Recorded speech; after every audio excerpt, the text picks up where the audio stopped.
It is 1.2, okay. All right, let's talk about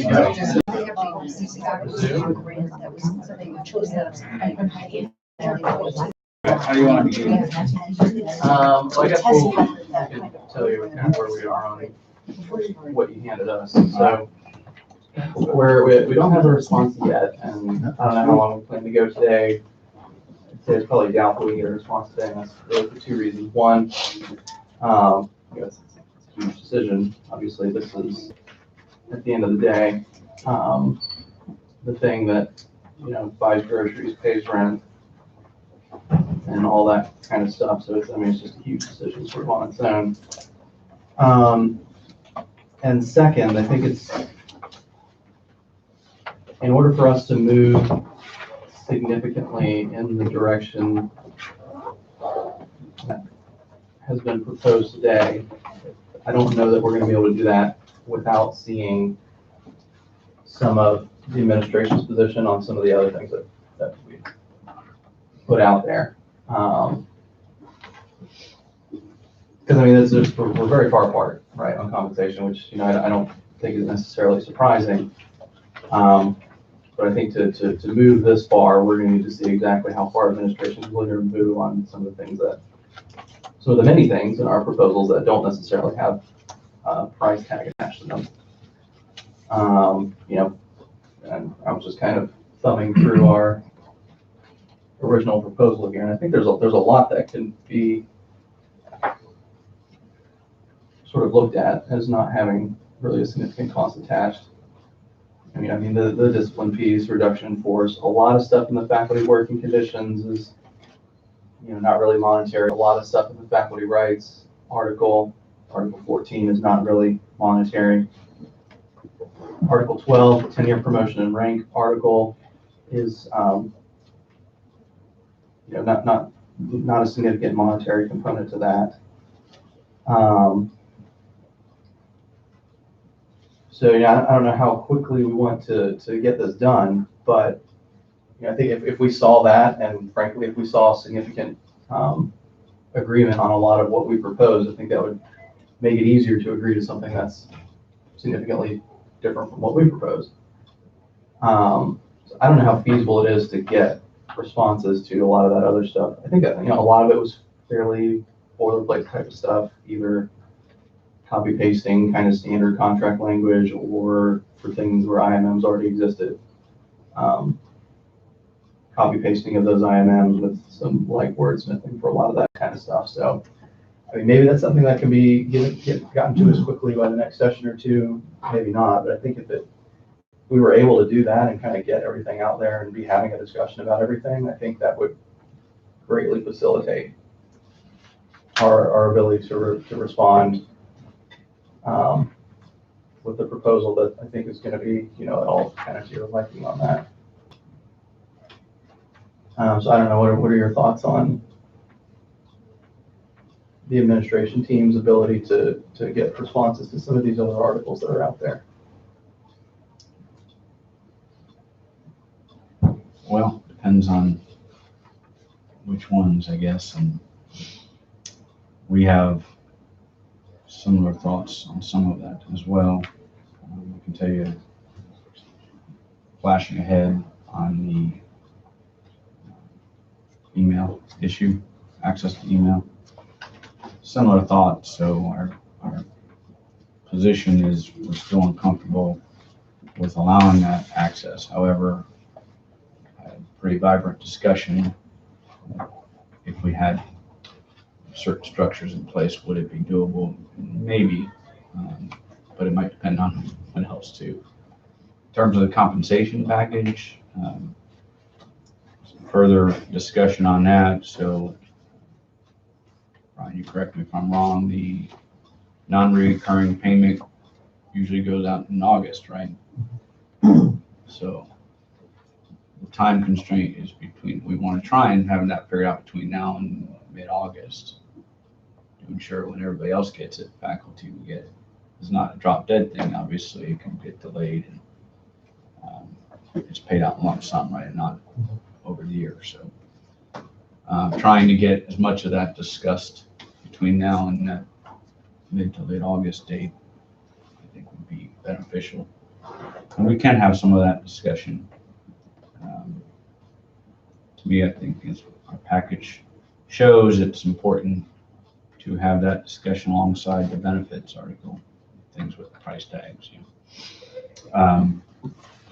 But some of those other articles I don't have a problem doing. The problem I think we're having, one of the things we want to talk about in a minute is what we do next beyond this session is dates into the fall semester. We have some dates for you guys to consider. But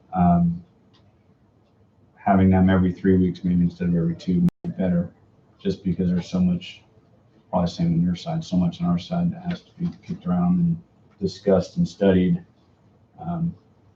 which is sort of normal in higher education, even K-12, I think you see, as opposed to some others.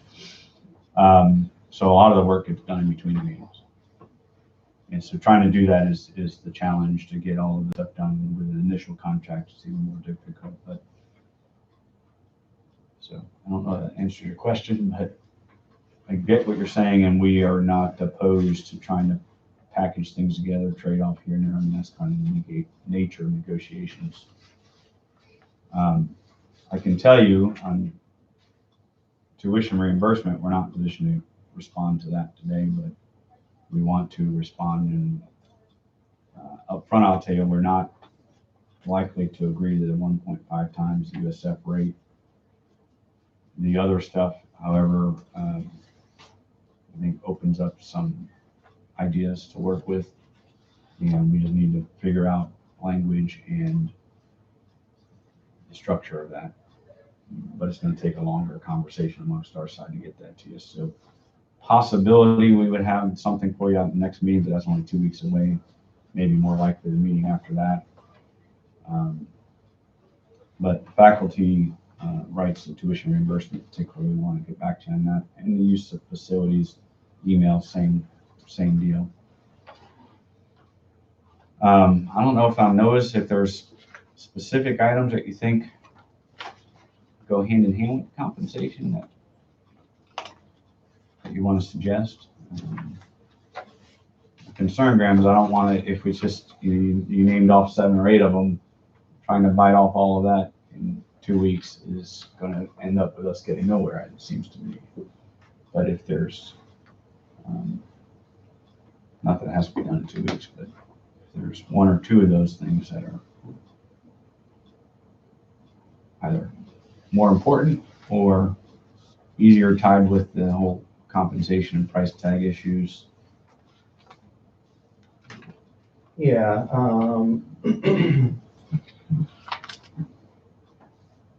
Well, we talked last time about trying to get a counter from you guys on discipline, and we also talked about reduction in force as sort of a, sort of a distant possibility for talking about today. I think we can probably go through and say, look, these are the things that we need in order to move in your direction for this year on salary. I mean, we could probably get something like that to you over email even. Or, I don't know what everyone's schedule is today. We could go upstairs and have another conversation and even get something to you in paper today, potentially.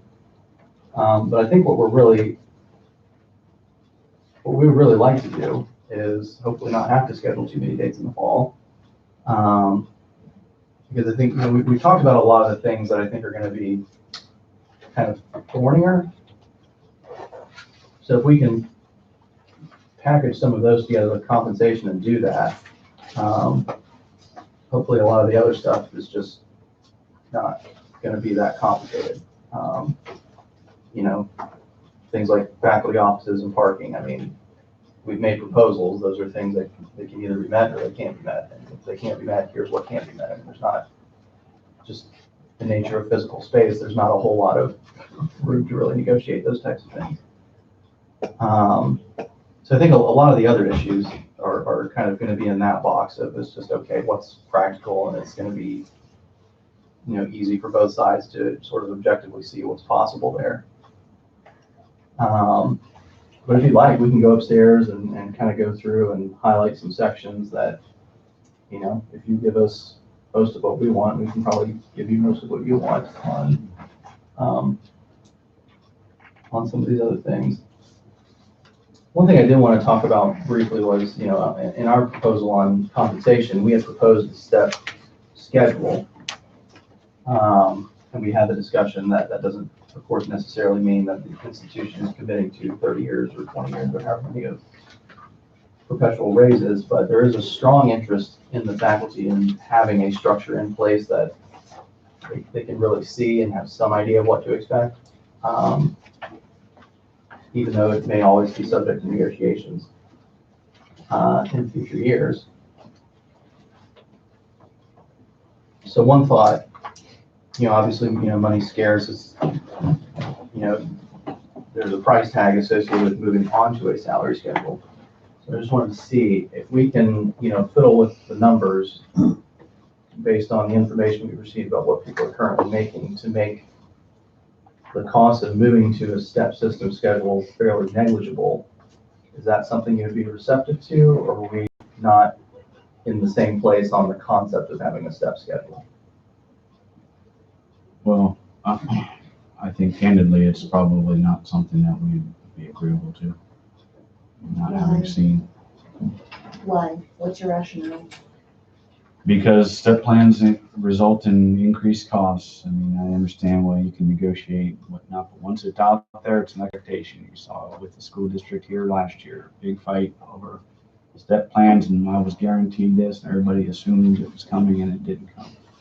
So it blows up everybody's. Teachers or the Yeah. teachers, they don't have step schedules anymore in K-12.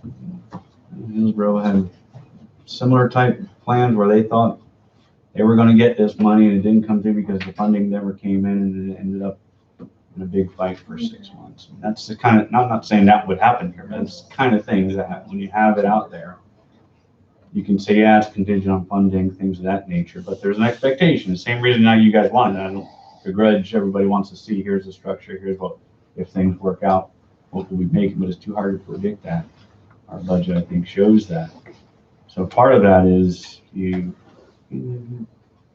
have to trust not only administration, but state and whatnot, budget, that you're going to get taken care of.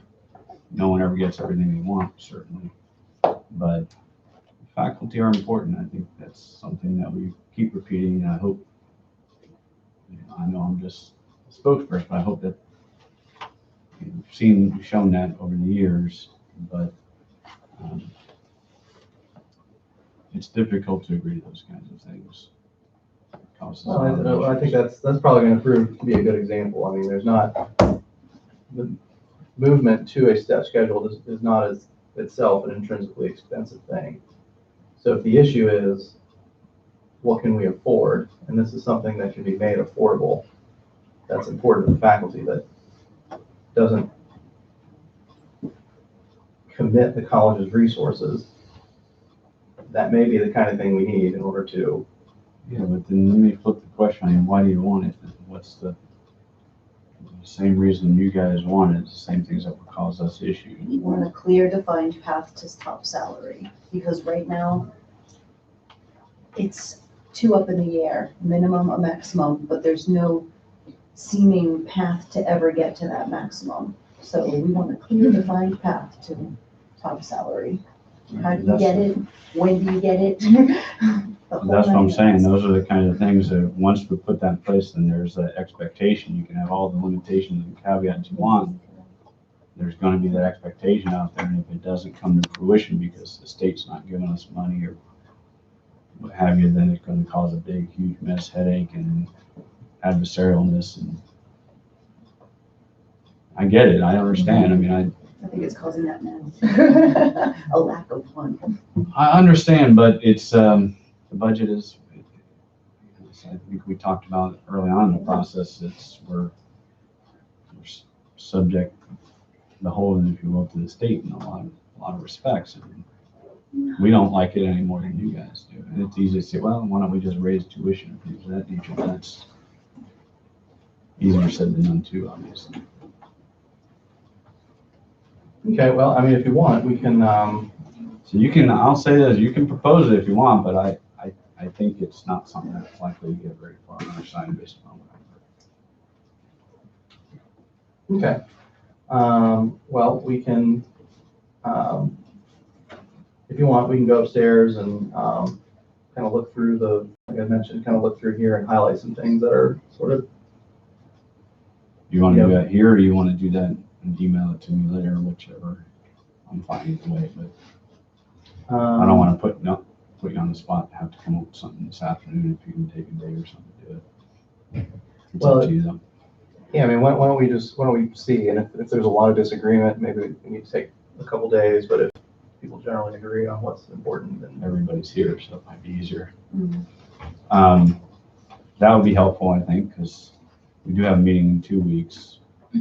We want to come back to you with, on the benefits, Article 11, trying to bridge the gap on some of the language on that. I think we have some ideas, but we need to try and wordsmith it. So the biggest thing on the insurance future changes and our proposal versus your proposal, I think there's some maybe middle ground there. But we'll be prepared to kind of put some language together and get it to you. okay. Management rights, from my perspective, that's sort of like your guys. We'd like to have ours. We understand your position. It might be the kind of thing that, depending on what we have later on, might be something we can trade off on here and there, some of those things. So we don't necessarily need to reach tentative agreement on that in our mind at this point in time, but maybe that's one of the things that goes over hurdles, something like that. Okay, so we'll go upstairs, we'll take, time is it now? Just a perspective on 12:30. on the tuition, though, there's the ability for the board to approve that. It's been presented and there's a lot of discussions about it, but then there's the politics tied to it. We could go and say we want a 4% increase, generate $600,000 in money, but now we make susceptible that special appropriation from STEM, and the governor saying, guess what, you don't get $2.3 million now. So you can take the risk of trying to gain 600,000 and have 2.3 million taken out of our budget. When does Rick DeSantis sign that? What date? He finally signed the budget after all the board meetings were done throughout the state. Mhm. And I think it was probably partially on purpose. Because it was not put on his desk a later period of time where he had the window to approve the budget after they knew all the colleges presented their final budgets. What about tuition changes in January or fee changes in January? Again, that could be approached, that's an option. But again, that's still, depending on, we still haven't figured out the environment with the new governor. He really hasn't came out on where he's at on fees, but his office has. Mm. So if we do that again, we still make susceptible $2.3 million of STEM money next year. Oh, next year. So next year's appropriation comes around, it still says it's a special appropriation, they can remove it at any time. What It's a has separate line item budget, so you Okay. can specifically say, everybody's operating budget's there, but these schools that got special appropriations, guess what, I'm vetoing those out. What has DeSantis's office said about tuition? They have encouraged people not to increase any tuition or fees, is the feedback we've heard. When people have submitted for increase in fees, they recommended them not to do that. Regardless of our ask for an increase in tuition, that STEM money is still susceptible, It's correct? just susceptible, Regardless of that. but you don't want to risk it at the tune of trying to get a small portion of money. Didn't he also leave that on the chopping block until last minute?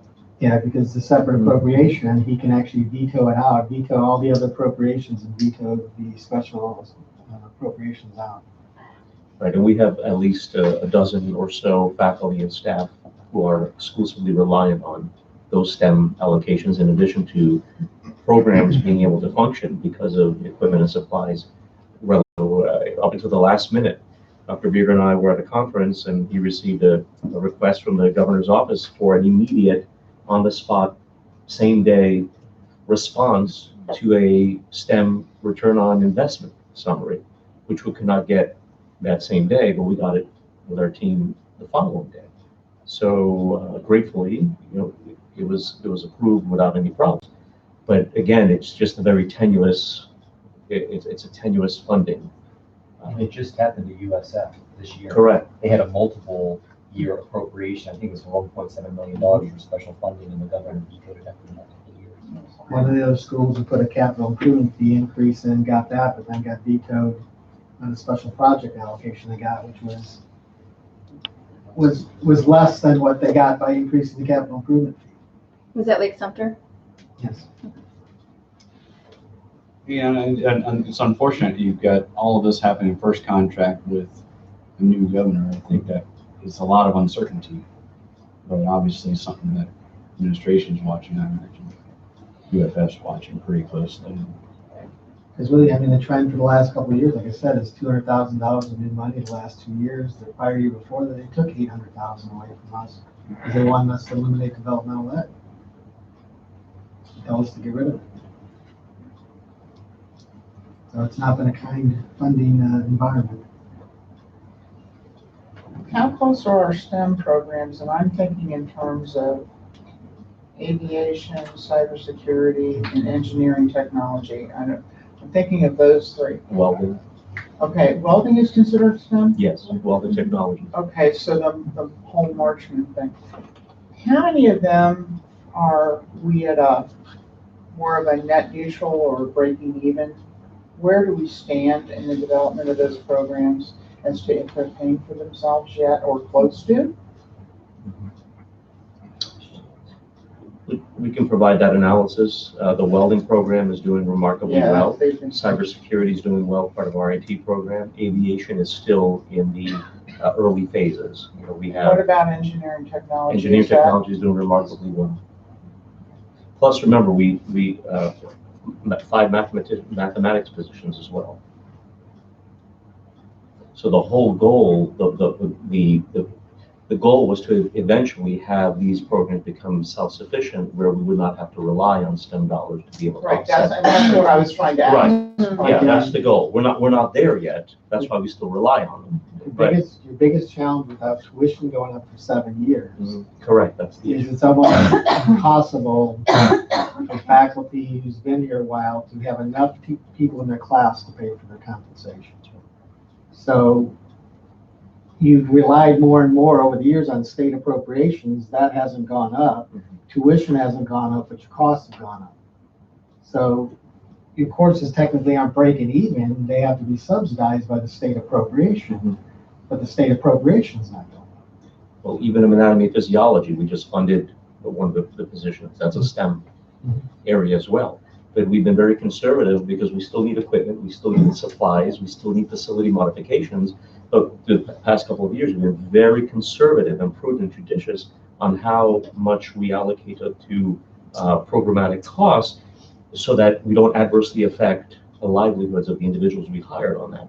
Especially knowing that initially it was promised to be a recurrent allocation based on need. That's why we're doing this return on investment analysis. But you just don't know the unpredictability of it. For the last 3 years, we've lobbied for them to not make it a special appropriation and put it in the base, but we still have not convinced them. But even if they put it in the base, they did a study a few years back, went 7 years back, and actually took money away from people that was in their base that they then determined wasn't supposed to be recurring. So their look back period is as far as they want to go to do whatever they want to do. How long do you think it'll take till it breaks even? The individual programs, it varies on each individual program.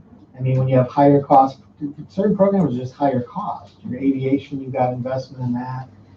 You could say your nursing programs, you're heavy in investment. You don't necessarily break even on them, but if you take a math class and you have 35 people in it, you have an instructor, but no huge equipment cost, that's a net gainer. So you have net gainer programs, you have net loser programs. The goal is to manage those the best you can to maximize your dollars. Jeanette, I guess you could add to that. Correct. And there's some programs that we know at the institution that not all will generate a profit, right? Not every program will generate a profit or an ongoing reduction of profits over expenditures, but there's a reason why we still have them. There's still a community need. It's still a target occupation. The workforce is requiring them, is clamoring for them, and we still are graduating students with industry certifications that are getting immediate employability with high-paying jobs. So for us, we have to also look at, we take a loss in some programs, but there's a gain in other programs, you see? So Dr. Austin, what is our current enrollment in our professional pilot program now? 30-something? We have 32. 32 students enrolled and already several graduates. So the need is there, but again, it's an expensive program, an expensive one for students. So it's not as easy to say, well, all of our programs are going to generate a profit and are going to pay for themselves. We have to look at and be very judicious. And that's a decision what we do on an annual basis, our program viability analysis, to say, are there programs that we have to eventually delete from the curriculum? And we have in the past. But we're doing everything we can to salvage programs when we know that there's still a significant need, because we know programs are also tied to humans. So what do we need to do to strengthen our programs? Greater levels of marketing. Are they still viable? Does the community still need them? Are they still part of a targeted occupation? Are our students becoming employable? Are they earning an industry certification? So they're very difficult decisions. A lot of those numbers are tied to the performance-based funding, which tied to, placement of jobs, Correct. wages and jobs. So even though they changed to the new format, it still focuses on those two areas. So, that ties into, at one point, over $1.5 million of performance money. Now that's dropped down to $800,000. Ties into the industrial certificate money that we can obtain too. So we strategically, you can't just eliminate programs based on cost. You have to analyze them like Dr. Giannette to say, what is the net impact on the bigger picture? And when you look at our industry certifications for the past 4 years, we have received increased funding for those industry certifications because we have graduated more students consecutively for 4 years who are graduating with industry certifications. So our trajectory, where we are, we're doing what we need to do from the mission of the institution in workforce development. And those are the things that we constantly have to look at. And then, when we budget that money, though, we budget it again, non-reoccurring for one-time expenditures, because again, that's an appropriation in the state budget. That's a line item. That's right. At any point, that line item can just be X'd right out and that money's gone. So again, we try and, attach the source of the money to what we're spending it on, so we don't put ourselves in positions of having to do reductions in force. Because the true reality is 73% of your operating budget is personnel. So that's the heaviest part. So when you start having huge reductions, where are you going to be going?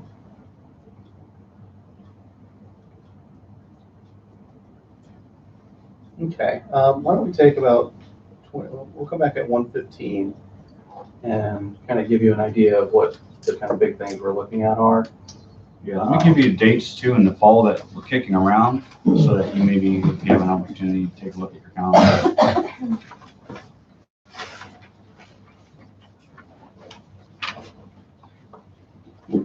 So looking after, we've got a couple more meetings on the calendar, I believe. Yeah, 23rd and then August 6th. So looking beyond that, one of the things that to determine is if you want to have it in this room, there's a lot of conflict. Yeah, I think for the fall, we'd like to go back to the rotating. Okay, and we may have a little bit more flexibility. So let me give you these dates. August 30th. Are those back to Fridays or no? Fridays or? I don't remember offhand. We were looking at Friday. I believe we went back to Friday. Yeah, Yeah, I think that's For easy. the fall term. If we want to use this room, August 30th is only available until 1 p.m. So that's the problem with this room, is each one is got a cap on the time because of our pre-scheduled meetings. But if we are rotating, you can probably find rooms available. September 20th. October 11th.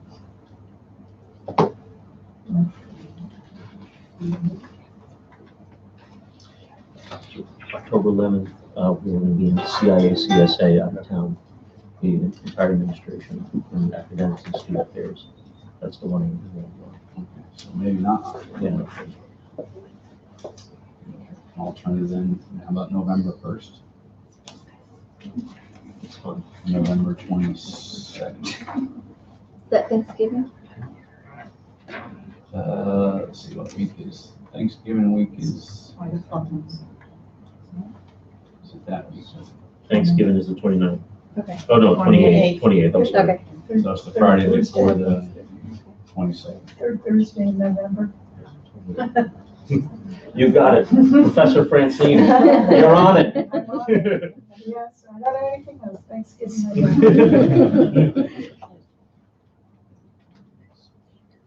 So right now we got August 30th, September 20th, November 1st, November 22nd. We do not want to schedule anything in December for the time being because of commencement and everything, and obviously college shuts down for a period of time. We'll see where we are as we get closer to that. So there was no October, did you say an October date? We have to go 10, revisit 11. that October 11th, 10, but 11. it looks like that's not available, so I have nothing. Maybe you think about the 18th. October 18th. Right, 10, 11 was out. Let's see. 18th is fine. Yes. 18th, and then November 1st. No, November 22nd. So look at those dates, see what works. And if you guys are available and we're available, then we can figure out location.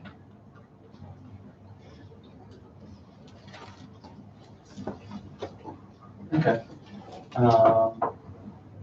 Since they're all Fridays, I think it'll probably be fine for us, but we'll talk about that.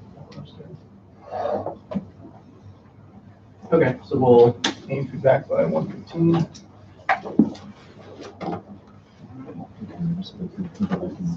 Yeah.